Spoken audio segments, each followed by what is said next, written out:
अरिष्टनेमिः स्वस्ति नो बृहस्पतिर्दधातु। ओम शांति शांति शांति। जैसे चलो आज भजन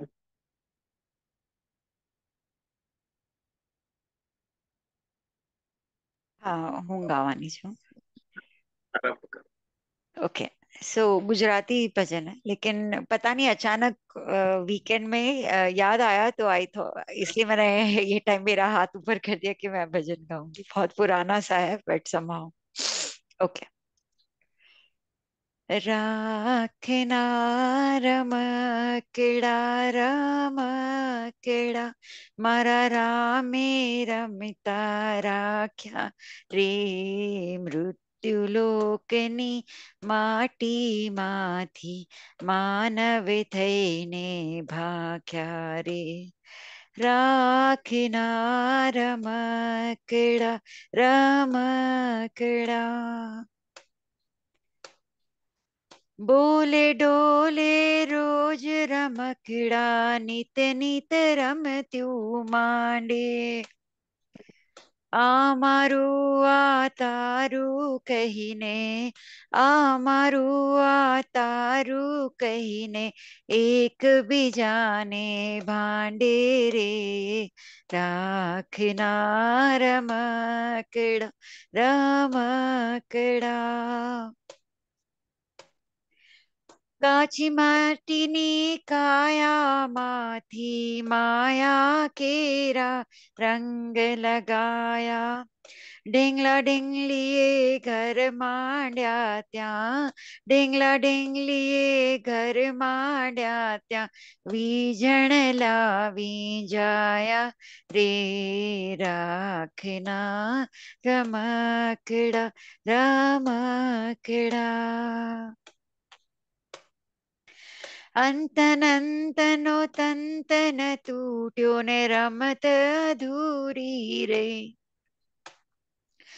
તનડાને મનડાની વાતો તનડાને મનડાની વાતો મનની મનમાં રહી ગઈ રાખના રમકડા રમકડા મારા રામે મારા રામે રમતા રાખ્યા રે મૃત્યુલોકની માટીમાંથી માનવ થઈને ભાગ્યા રે રાખના રમકડા રમકડા. જય શ્રી કૃષ્ણ. સરસ, બહુ સરસ. ખૂબ જ પ્રચલિત ભજન હતું આપણા ગુજરાતીઓનું. ચાલો બ્રહ્મ નિર્વાણ.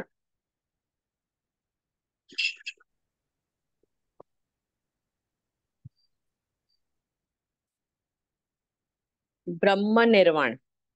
इदं तु ते गुह्यतमं प्रवक्ष्याम्यनसूयवे ज्ञानविज्ञानसहितं यज्ञात्वा मोक्ष्यसे शुभात्।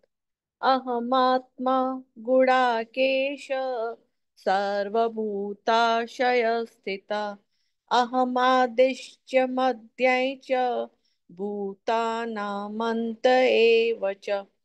जातस्य हि ध्रुवो मृत्यु ध्रुवं जन्ममृतस्य च। तस्मात् परिहार्येथे न त्वं शोचितुमर्हसि। देहिनोऽस्मिन् यथा देहे कौमारं यौवनजरा तथा देहान्तरप्राप्तिर्धीरस्तत्र न मुह्यति। य एनं वेत्ति हन्तारं यश्चैनं मन्यते हतम्। उभौ तौ न विजानीतो नायं हन्ति न हन्यते न जायते म्रियते वा कदाचित् नायं भूत्वा भविता वा न भूय। अजो नित्य शाश्वतोऽयं पुराणो न हन्यते हन्यमाने બીજો કોઈ પ્રયત્ન કરું છું પણ કઈ ક્ષતિ રહી ગઈ હોય તો ક્ષમા છે. यह श्लोक 12वें अध्याय भक्ति योग से लिया गया है. मैं पहले श्लोक का पठन करती हूँ.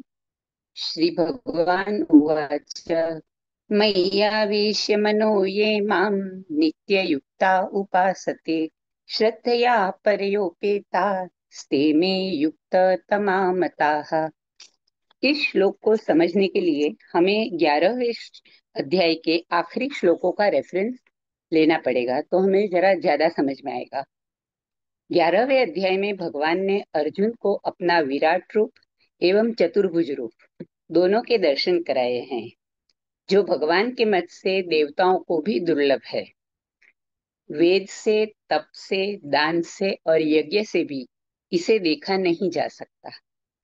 भगवान अर्जुन से कहते हैं कि केवल अनन्य भक्ति से ही मेरे इस स्वरूप का दर्शन किया जा सकता है और मुझे पाया जा सकता है. तब अर्जुन 12वें अध्याय के प्रथम श्लोक में भगवान से प्रश्न करते हैं कि इस तरह अनन्य भक्ति से जो आपके सगुण साकार स्वरूप की उपासना करते हैं और जो आपके निर्गुण निराकार स्वरूप की उपासना करते हैं, दोनों में से उत्तम योग वेत्ता कौन है. यह प्रश्न के उत्तर में भगवान यह श्लोक अर्जुन से कहते हैं. इसका शब्दार्थ है कि मुझ में मन लगाकर नित्य निरंतर मुझ में लगे हुए जो भक्त परम श्रद्धा से युक्त होकर मेरे सगुण साकार की उपासना करते हैं, वे मेरे मत में सर्वश्रेष्ठ योगी है. अब इस श्लोक को हम विस्तार से समझेंगे. ज्ञान और भक्ति दोनों ही मार्ग भगवान की प्राप्ति की ओर ले जाते हैं, परंतु ज्ञान की अपेक्षा भक्ति की अधिक महिमा है. ज्ञान मार्ग में सत असत दोनों की मान्यता विवेक साथ साथ रहने से असत की अति सूक्ष्म सत्ता अर्थात सूक्ष्म अहम दूर तक साथ रहता है, जिससे पुनर्जन्म तो नहीं होता परंतु भगवान से अभिन्नता नहीं होती. जब प्रेम का उदय होने पर भगवान से अभिन्नता हो जाती है और अखंड रस की प्राप्ति होती है. जबकि भक्ति में सगुण साकार की उपासना में अनंत रस माने प्रतिक्षण वर्धमान प्रेम की प्राप्ति होती है. ज्ञान का रस तो भक्त स्वयं लेता है, जबकि प्रेम का रस भगवान लेते हैं. भगवान ज्ञान के भूखे नहीं है, प्रत्युत प्रेम के भूखे हैं. अतः प्रेम मुक्ति, तत्वज्ञान, स्वरूप बोध, आत्म साक्षात्कार और कैवल्य से भी आगे की वस्तु है.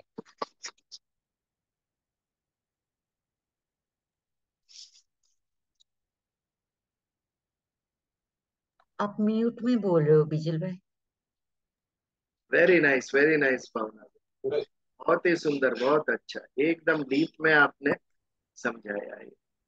ये आपने कहाँ से इसका ये लिया संदर्भ? मैंने दो ये पंडित रामसुख दास जी की गीता जी मेरे पास है, उसमें से थोड़ा थोड़ा करके थोड़ा ऐसे अपने मन से और वैसे लिया उसमें से. बहुत अच्छा, बहुत अच्छा. ये श्रेष्ठतम भगवत गीता है रामसुख दास जी की. मैं भी रेफर करता हूँ वो, जो अपने गीता गोरखपुर प्रेस की है. वो सभी से मैं निवेदन करूंगा कि वो रेफर कीजिए. तो ये तो अगर बहुत आप अच्छा. अभी नेक्स्ट कैसे मंगवा सकते हैं? ऑनलाइन. ऑनलाइन से. हाँ आप जी. एक रिक्वेस्ट करूंगा, इफ यू कैन हाँ. पुट दिस नेम ना, श्रीमद ये जो परम श्रद्धेय जो रामसुख दास जी महाराज जी हैं, तो अगर आप एक बार नाम डाल देंगे तो it will be easier to just. Bhavnaben તમે એમનો ફોટો લઈને ગ્રુપમાં શેર કરી દેજો. हाँ बस भावना મૂકી દઈશ. ओके. ये भी कह रही थी कि एक और भी है जो मेरे ख्याल से वही गोरखपुर वाली, वो भी वही जिक्र कर रही होगी. ठीक है, आप फोटो भेज दीजिए. बहुत सारी है, बहुत सारी है. મલાડ ઈસ્ટમાં મળે છે. अच्छा, तो ऐसा ही नहीं यही रेफर करें, आप कोई भी रेफर करें, बट उसका मूल भाव वो सेम ही रहेगा, थोड़ा अंतर होगा 19-20, नथिंग मोर. डीजल भाई कोई भी भगवान की मेरी आवाज आ रही है आपको क्लियर? आ रही है। बिकॉज यहाँ पर इंटरनेट अनस्टेबल का मैसेज आ रहा है मुझे इसके। एनीवेज, आगे बढ़े। पिछली बार हमने 8वें अध्याय अक्षर ब्रह्म योग का समापन किया। इसकी जरा पूर्व भूमिका देखते हैं। 7वें अध्याय में ज्ञान विज्ञान का विषय चल रहा है और उसके अंत में भगवान ने 2 श्लोक में 6 तत्वों के बारे में कहा। एक अधिभूत, अधिदैव, अधियज्ञ, और दूसरा ब्रह्म, अध्यात्म और कर्म। ये बात कही भगवान। तो 7वें अध्याय की शुरुआत में, 8वें अध्याय की शुरुआत में अक्षर ब्रह्म योग में अर्जुन ने भगवान से पूछा कि ये हमें विस्तार से बताइए, अधिभूत क्या, अधिदैव क्या, सर्व कर्म च अखिलम कर्म, अध्यात्म और ब्रह्म क्या है। तो भगवान ने ये 6 तत्वों का विस्तार से उसे अक्षर ब्रह्म योग के आरंभ में समझाया। और उसके बाद जो अर्जुन का प्रश्न था कि अंत काल में हम आपको कैसे पहचाने, अंत काल में हमारे मन की स्थिति क्या होनी चाहिए, ये समझाने के लिए भगवान ने बाकी के श्लोक कहे। और समापन कैसे किया? 2 मार्गों से, एक उत्तरायण, एक दक्षिणायन, एक अंधकार का, एक प्रकाश का। लेकिन पिछले लास्ट 2 श्लोक में भगवान ने क्या कहा? तस्मात् सर्वेषु कालेषु योग युक्तो भवार्जुन। ये 2 मार्ग तो अनादिकाल से है, जब से ब्रह्मांड सृष्टि का सर्ग शुरू हुआ तब से ये 2 मार्ग है। योगी कौन? जो इसके ऊपर लक्ष्य नहीं करता, रात्रि में प्राण त्याग करे या दिवस में करे, उत्तरायण में करे या दक्षिणायन में करे, लेकिन जो योग में से युक्त है ईश्वर के साथ, वो श्रेष्ठ। और इसके लिए हे अर्जुन, ये दोनों मार्ग होते हुए भी वो सर्वेषु कालेषु, हर वक्त मुझ में लगा रहे, योग में लगा रहे। That is most important. और फिर अध्याय का समापन कौन से श्लोक से किया? वेदेषु यज्ञेषु तपस्सु चैव दानेषु यत् पुण्य फलम प्रदिष्टम। अलग अलग पुण्य के फल कहे गए वेद में। यज्ञ के फल अलग, तप के फल अलग, दान के फल अलग। ये सब हमने पिछली बार देखा। अत्येति सत तत्सर्वम इदम। अत्येति यानी अतिक्रमण करके आगे चला जा। पृथ्वी पर जो श्रेष्ठ लोग जिसे हम कहते हैं साधु लोग, वो इन फलों में उलझ जाते हैं। अच्छे फल है, अच्छे कर्म के फल है, लेकिन उनकी बुद्धि यहां तक गई। हम अच्छे कर्म करेंगे ताकि हमें अच्छे फल प्राप्त हो और हमारा जीवन सुखी हो जाए। ये छूटने वाला कर्म नहीं है, ये बांधने वाला कर्म है। ये अच्छा कर्म किया, मैंने दान दिया, मैंने तप किया, मैंने यज्ञ किया, तो उसके जो अच्छे फल मिले, मैं उसे पाकर संतुष्ट हो गया। अपने जीवन का मैंने इसे लक्ष्य समझ लिया। यहाँ पर मेरी भूल हो गई, मेरी प्रगति यहाँ अटक गई। कि जो योगी है वो इन सभी सिद्धियों को, इन सभी फलों को अतिक्रमण करके आगे बढ़ जाता है। इन फलों की लालसा नहीं करता, इन फलों की कामना नहीं करता, इन फलों में बंध नहीं जाता। हम सुख में बंध जाते हैं। जैसे ही सुख आता है, सुख की अनुभूति होती है, फ्रेंड्स, पार्टी, घूमना फिरना, भगवान को भूल जाते हैं। इसके लिए हम आगे नहीं बढ़ सकते। और जो योगी है वो इन सभी सुखों का अतिक्रमण पैरों तले कुचल कर आगे बढ़ता है। योग युक्तो भवार्जुन। ये फल उन्हें रोक के नहीं रखते, ये फल उन्हें अट्रैक्ट नहीं करते, उसे आसक्त नहीं कर देते। उसका ध्येय बहुत ऊपर का है, ईश्वर से अभिन्न होने, ईश्वर से युक्त होना, एक रूप होना है, और ये अशुभ संसार में वापस नहीं आना। इसीलिए वो अत्येति तत्सर्वम इदम, इदम यानी ये जो भी कर्मों के, अच्छे कर्मों के अच्छे फल कहे गए हैं, वो सभी का अतिक्रमण करके वो आगे बढ़ता है। विदित्वा योगी, विदित्वा यानी जानता है वो, ये सब फल से आगे बढ़ना है, उसमें उलझ नहीं जाना है। विदित्वा योगी परम स्थानम उपैति च, वो क्या प्राप्त करता है? परम स्थान प्राप्त करता है। उपैति यानी प्राप्त करता है, आद्य स्थान, सूक्ष्म नारायण का स्वरूप, जिससे इस ब्रह्मांड का, ब्रह्मा जी का, सृष्टि का सर्ग हुआ, उत्पन्न हुई, तो सूक्ष्मतम स्वरूप जो है, जो इस सृष्टि का एकमेव कारण है, उस परम तत्व नारायण को, सूक्ष्म नारायण को वो प्राप्त करता है। आद्य, आद्य यानी जहां से शुरुआत होती है। वो घड़ा बनाने की शुरुआत मिट्टी से होती है, मिट्टी उसका कारण है और घड़ा कार्य है। तो इसी सृष्टि का, ब्रह्मांड का कारण क्या है? परम तत्व विष्णु, वहां से सृष्टि का आरंभ होता है। और जब तक पुनः नारायण में ये सृष्टि विलीन नहीं होती, तब तक वो तत्व विद्यमान है। समग्र ब्रह्मांड, सारे जड़ तत्व का आधार वो है, परम चैतन्य।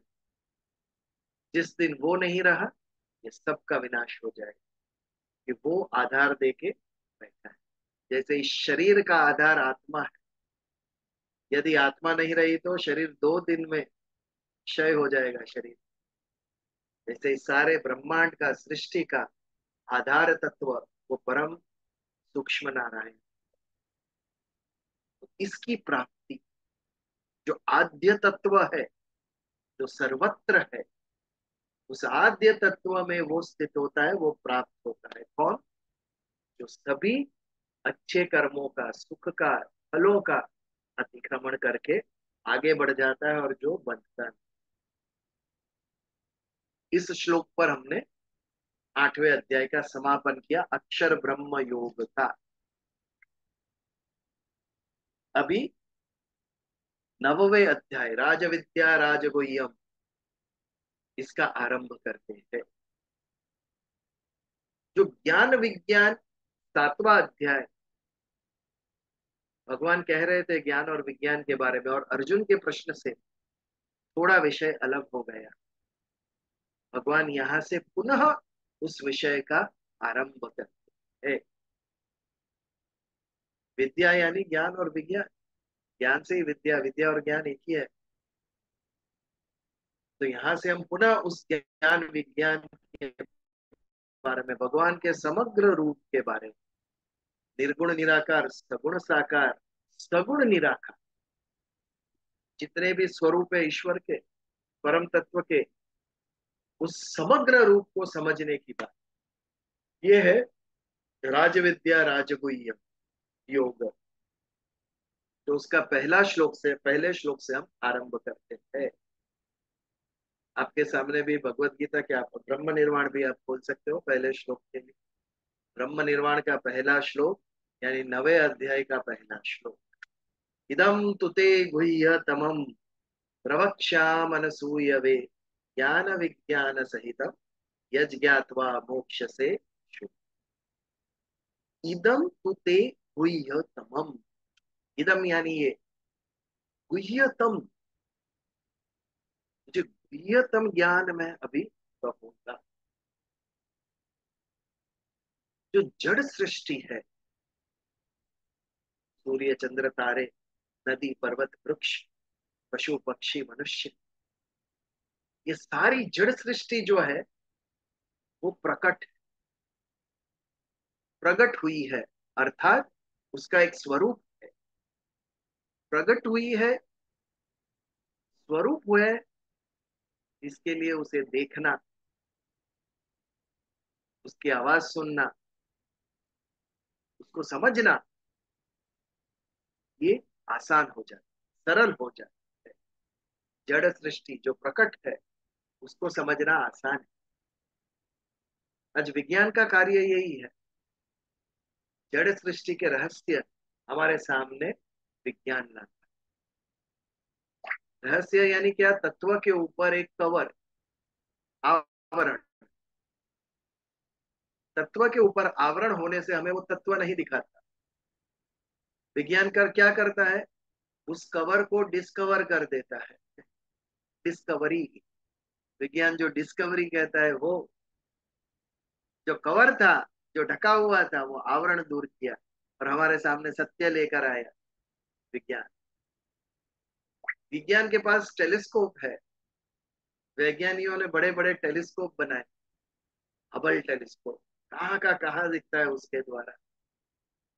हबल टेलीस्कोप में आप जड़ सृष्टि देख सकते हो, सूर्य चंद्र तारे ग्रह देख सकते हो। बट है कोई टेलीस्कोप मनुष्य के पास जिसके द्वारा आत्मा को देख सको आप, जिसके द्वारा परमात्मा को आप देख सको? इंद्रियों से अतीत है, मन बुद्धि से अतीत है, अहंकार से अतीत है ये तत्व। के लिए उसे गुह्य कहा। आपकी बुद्धि के द्वारा, टेलीस्कोप के द्वारा, दूरबीन के द्वारा, बाइनोकुलर्स के द्वारा वो तत्व को आप नहीं देख सकते, बुद्धि से परे है। तो जड़ तत्व सरल है समझना, उसे प्रकट है, उसे देखना समझना सरल है। लेकिन जब हम योग की बात करें, कर्म करना आसान है, सहज है। आज प्राणी जगत में देखिए, केवल उनकी इच्छा पूर्ति के लिए ही वो कर्म कर रहा है। एक प्राणी, पशु, मनुष्य को छोड़ के सभी जीव, उनकी जो सहज इच्छाएं हैं वो पूर्ण करने के लिए सारा जीवन उनका निकल जाता है। खाना पीना और रिप्रोड्यूस करना, ये तीन के आगे उनके जीवन में कुछ भी नहीं है। ये नेचुरल है, प्राकृतिक है, उसकी शारीरिक आवश्यकता है। लेकिन मनुष्य, मनुष्य इससे ऊपर उठा, उसने निष्काम भाव से कर्म करने का सोचा, जो अन्य किसी जीव के पास ये उपलब्धि नहीं। निष्काम भाव से कर्म करना यानी कर्मयोग, ये गुह्य है। स्वार्थ से तो सभी करते हैं,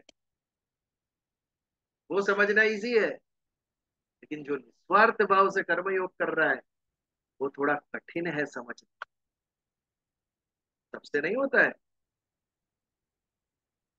जो स्ट्रांगली उसे समझा है उसके द्वारा ही वो होता है। हम सिर्फ सुनते हैं कर्मयोग के बारे में, निस्वार्थ भाव के बारे में, होता नहीं हमारे से, क्योंकि we don't have that strong resolve. हमारे अंदर वो निश्चय, वो निर्धार नहीं, तो वो गुह्य है। कर्मयोग गुह्य है। उससे ऊपर गुह्यतर कंपैरेटिव डिग्री आत्मज्ञान, आत्म साक्षात्कार, हमारे स्वयं के स्वरूप को समझना, ये गुह्यतर। ये कहां से समझ हमें आती है? सांख्य दर्शन, ज्ञान योग। कर्म योग गुह्य है, ज्ञान योग गुह्यतर है। कौन समझ सका है? किसने देखा आत्मा को? हुई किसी को आत्मा की अनुभूति? गुह्यतर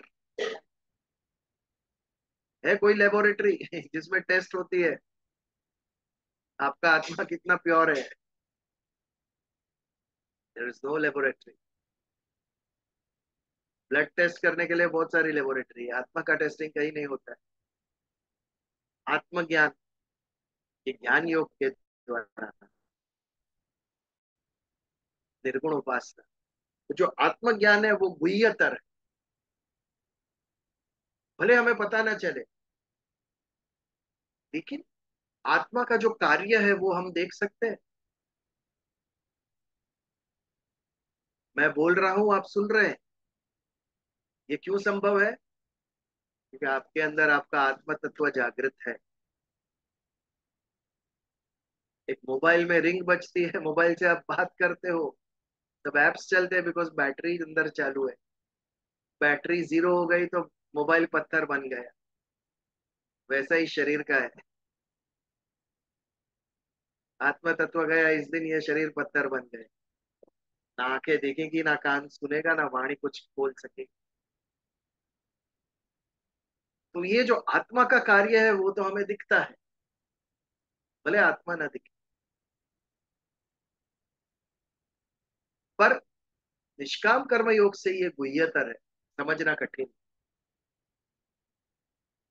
अंत में गुह्यतमम, ये क्या है? ये भक्ति योग, ईश्वर भगवान परमात्मा। आज भावना बहन ने कहा श्लोक में कि भगवान का जो वो स्वरूप था वो देवताओं को भी उपलब्ध नहीं।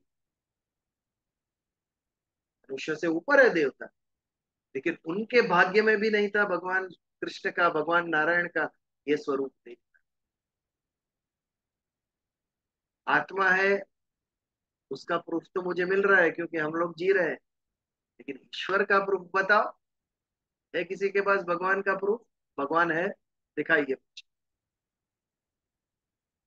ये तत्व पाना, ईश्वर को पाना, ईश्वर के दर्शन होना, ये गुह्यतमम है, मोस्ट सीक्रेट। ये रहस्य अभी तक किसी के सामने खुला नहीं। इसके लिए ईश्वर गुह्यतमम, भक्ति गुह्यतमम, ज्ञान गुह्यतर, और कर्म गुह्य। Positive, comparative, superlative. तो यहां पर किस ज्ञान की बात है?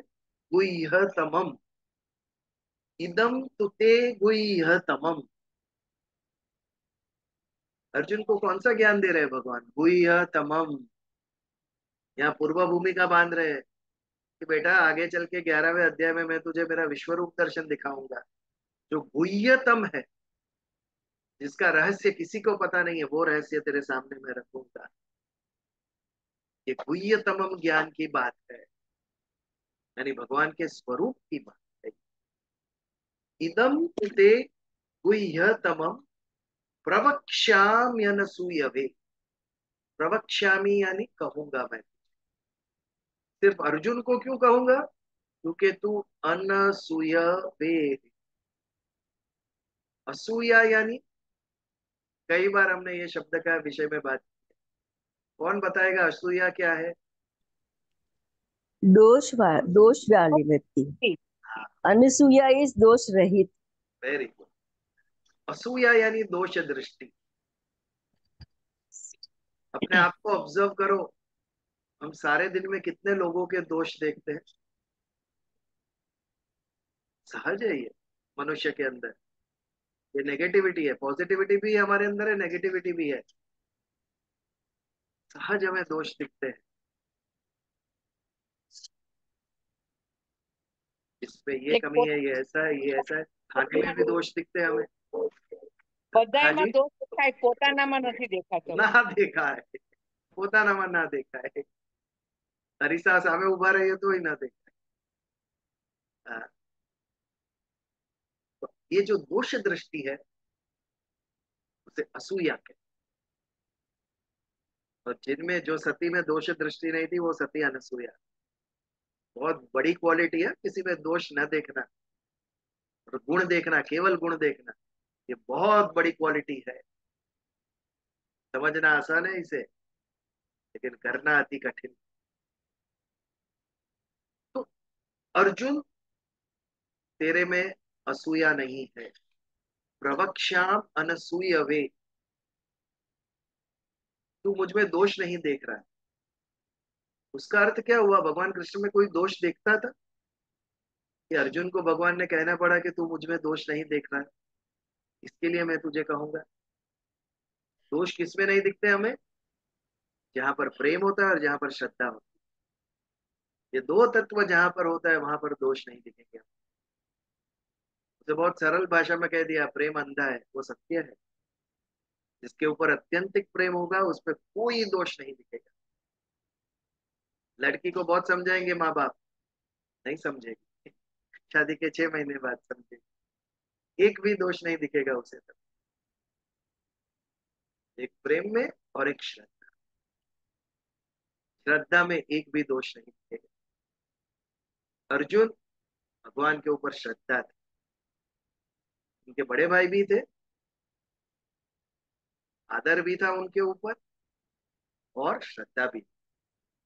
और इसके लिए भगवान अर्जुन में अर्जुन भगवान कृष्ण में कोई भी दोष नहीं देखता था। तो क्या थे अन्य लोग जो भगवान में दोष देखते थे? कृष्ण भगवान में बहुत सारे, जो पांडवों के सामने खड़े थे उसमें बहुत सारे थे जो भगवान कृष्ण को भगवान मानते ही नहीं, उसे कपटी कहते थे, उसे छलिया कहते थे, शकुनियन गैंग, ये कोई भगवान को भगवान नहीं मानता। इसके लिए भगवान नहीं मानता था, अर्थात उसमें उनमें दोष देख रहे थे वो लोग। ये क्यों ऐसा हुआ? क्योंकि भगवान उनके जैसा ही मनुष्य का देह धारण करके आए। यदि अपना चतुर्भुज अवतार दिखाया होता तो भगवान ने सब मान जाते कि हाँ आप भगवान है। लेकिन भगवान एक मनुष्य की तरह, अन्य लोगों की तरह अवतार लेकर आए। इसके लिए इन लोग को इनकी दुर्बुद्धि में, इनके अहंकार के कारण इनके लिए ये मानना कठिन था कि ये नारायण का अवतार है भगवान कृष्ण। भगवान कृष्ण को भगवान नहीं मानते थे, इसके लिए भगवान में दोष देखते थे वो लोग। अर्जुन दोष नहीं देखता था, इसके लिए भगवान कि तू मुझ में दोष नहीं देख रहा है, तुझे मुझ में श्रद्धा है, इसके लिए ये गुह्यतमम ज्ञान, गुह्यतमम यानी परमात्मा का, ईश्वर का भक्ति योग, ये मैं तुझे कहूंगा। ये बहुत समझने की बात है, हमारे जीवन में उतारने की बात। हम फ्री में एडवाइस बांटते फिरते हैं सबको, जो कोई मान नहीं रहा है। इसको एडवाइस दो, जिसको आप पे श्रद्धा है उसको ही दो। 18वें अध्याय में भगवान ने कहा अर्जुन को, ये मेरा उपदेश जिसे श्रद्धा हो उसी को सुनाना, अदरवाइज वो पत्थर पे पानी। उल्टा आपको वो दुश्मन गिनने लगेगा, आप सच्ची सलाह देने गए तो भी। तो आवश्यक क्या है? पहले संबंध बनाओ, पहले प्रेम उत्पन्न करो, श्रद्धा उत्पन्न करो, उसके बाद दो बात कहो लोगों को। जीवन में उतारने जैसी बात है, समझने जैसी बात है। कोई भी, हमारे स्वजन क्यों ना हो, परिवार के सभ्य क्यों ना हो, लेकिन आपके ऊपर पहले श्रद्धा निर्माण कराओ, उसके बाद वो आपकी दो बात मानेंगे, वरना कभी नहीं मानेंगे। तो इदम तुते गुह्य तमम प्रवक्ष्याम अनसूयवे, हे अर्जुन मैं तुझे ये गुह्यतम ज्ञान कहूंगा, क्योंकि तुझे कोई दोष दृष्टि नहीं है मेरे ऊपर, अर्थात तुझे पूर्ण श्रद्धा है मेरे। ज्ञानम विज्ञान सहितम, गुह्यतम ज्ञान कैसे दूंगा? ज्ञान और विज्ञान के सहित मैं तुझे गुह्यतम ज्ञान कहूंगा। ज्ञान और विज्ञान तीन प्रकार के होते हैं, एक सामान्य ज्ञान, एक व्यवहारिक ज्ञान और एक तत्व ज्ञान के तीन प्रकार होते हैं।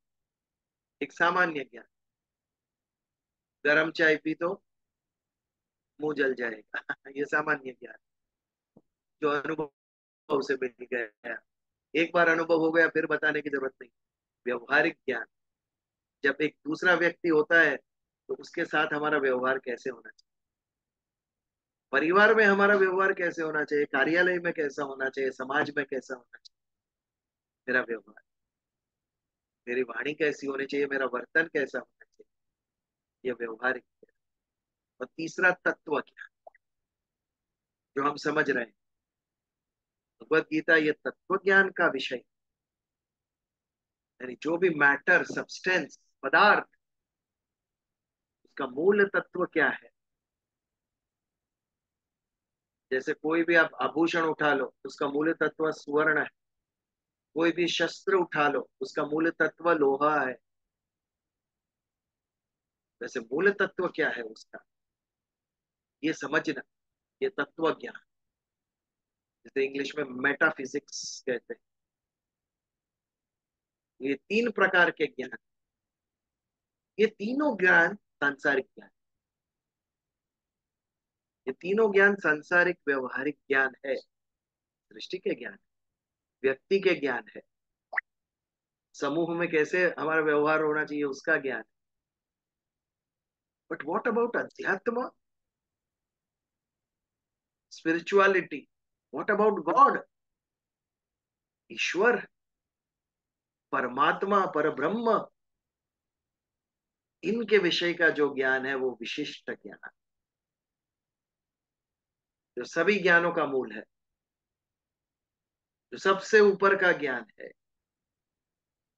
ज्ञानम विज्ञान सहित, तो ये सृष्टि का, ब्रह्मांड का ज्ञान भी मैं तुझे कहूंगा और विज्ञान भी कहूंगा।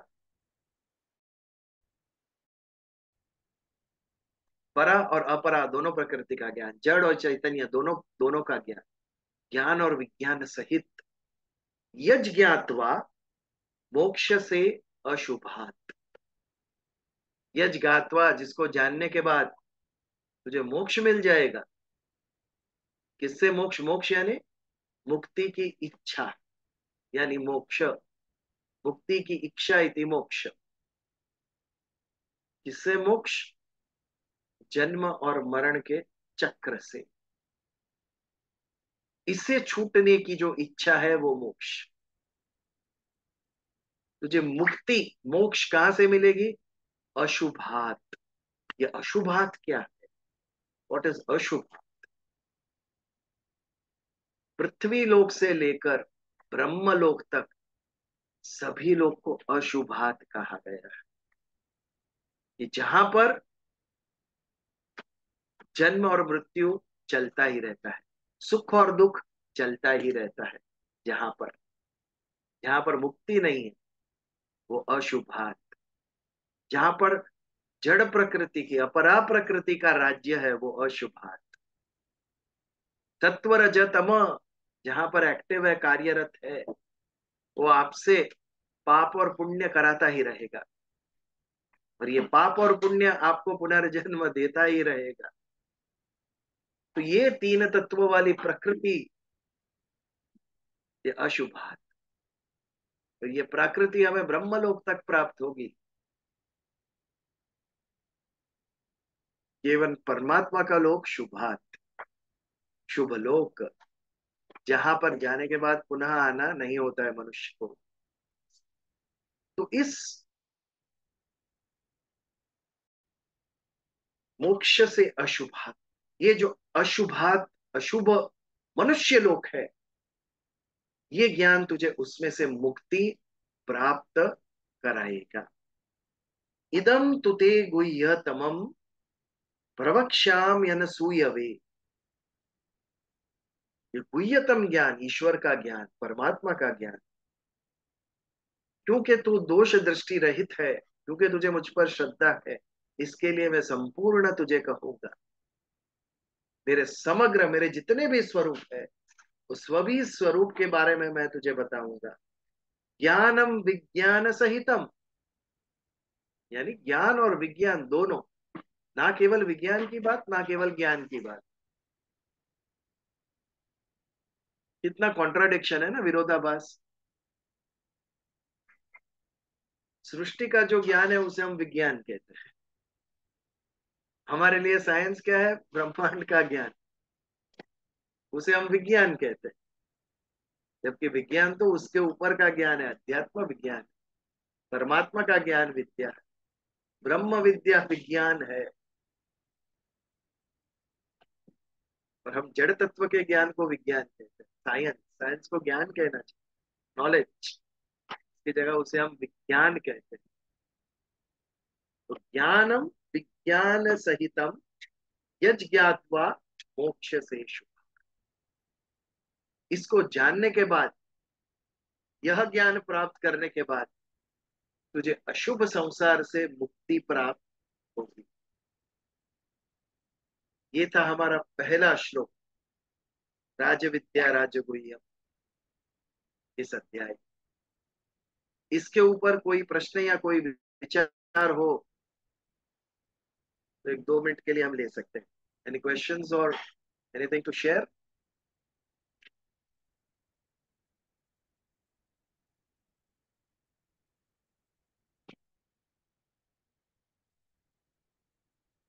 एनीबॉडी? कि आगे बढ़े। दूसरा श्लोक, राजविद्या राजगुह्यम पवित्रम इदमुत्तमम प्रत्यक्षावगमम धर्म्यम सुसुखम कर्तुम अव्ययम। इस विद्या को क्या कहा गया? राजविद्या राजगुह्यम। राजविद्या यानी राज्य कैसे करने का, इसकी विद्या नहीं। राजा कैसे बनने का, इसकी विद्या नहीं। जो बद्धी विद्याओं विद्या का राजा है, आजी, हाँ, जो विद्याओं में श्रेष्ठ है वो राज। विद्या अलग अलग प्रकार की, एक शिक्षा है, एक विद्या है, ज्योतिष विद्या तो विद्या कहते हैं। विद्या से क्या होता है? जब हम कोई विद्या प्राप्त करते हैं तो उसके आधार पर हम आजीविका, लिविंग, हमारा जीवन निर्वाह उस विद्या के आधार पर कर सकते हैं। कर्मकांड ये एक विद्या है, ये ब्राह्मणों की आजीविका के लिए उपयोगी थी। ये विद्या, शादी कराना, यज्ञ कराना, हवन कराना, ये सब अलग अलग प्रकार की विद्याएं थी।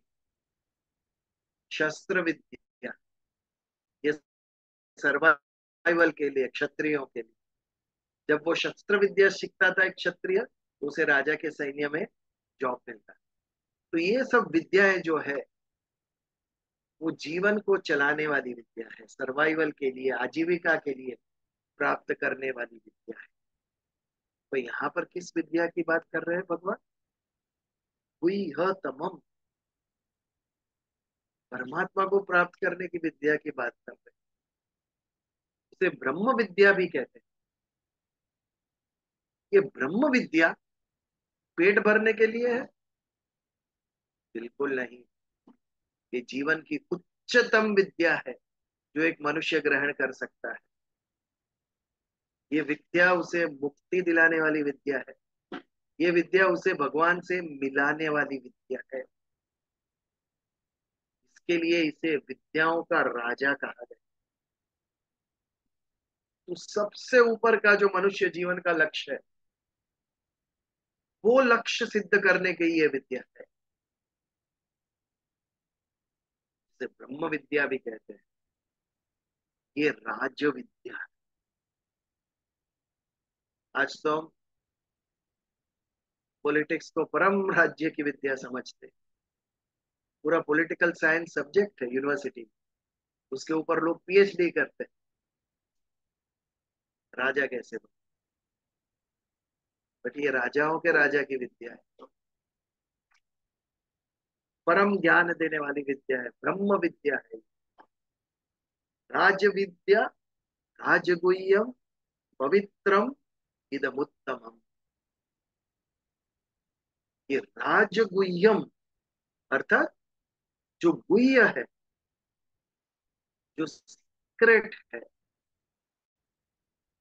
जो रहस्यमय, उस विद्याओं का भी राजा है। अर्थात सबसे रहस्यमय विद्या है, गुह्यतमम विद्या है ये। आप सब कुछ ढूंढ सकते हो इस सृष्टि में, लेकिन परमात्मा को ढूंढना सबसे कठिन बात। ईश्वर को पाना सबसे कठिन बात। सबसे रहस्यमय कोई तत्व होगा तो भगवान है इस पृथ्वी पर। किसी को दिखता नहीं, किसी को मिलता नहीं। हम केवल श्रद्धा जिसको है वो मानते हैं, हाँ ऐसा कोई तत्व है। अब बुद्धि लगाओगे तो कंफ्यूज हो जाओगे, तो इतना कॉम्प्लेक्स है ये। कहीं तो दिखे। सारा जीवन मंदिर आने जाने में निकाल दिया, बट वो तत्व है कि नहीं? ये कभी विचार किया तूने? नहीं। श्रद्धा, सुख मिलता है उससे, बस मैटर है। मुझे इसमें पढ़ना ही नहीं भगवान है कि नहीं है। अच्छा लगता है। मंदिर गए, पूजा की, भजन कीर्तन किए, मन शुद्ध हुआ, शांति प्राप्त हुई। ये श्रद्धा,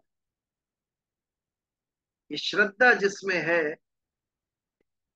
वो इस विद्या को प्राप्त कर सके। इसके लिए ये राजगुह्य जो रहस्यमयी जो विद्याएं है उसमें सबसे ऊपर ये है। तो राज विद्या राजगुह्यम पवित्रम इदमुत्तमम प्रत्यक्षावगमम धर्म्यम सुसुखम कर्तुम अव्ययम।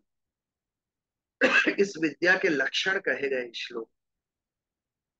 ये विद्या प्राप्त होती है तो इससे हमें क्या फल मिलता है, हमारे मन के ऊपर इसकी क्या असर होती है, इस विद्या के लक्षण ये दूसरे श्लोक में भगवान ने कहे हैं। बट आज हमारा समय हो गया, इसके लिए श्लोक पूर्ण नहीं कर सकते हम। ये दो तत्वों के ऊपर, राज विद्या और राजगुह्य, इसके ऊपर हम आज के प्रवचन का समापन करते हैं। अगले मंगलवार ये दूसरा श्लोक ही हम कंटिन्यू करेंगे। और भक्ति योग का तीसरा श्लोक कौन कह रहा है? नीता बेन ने?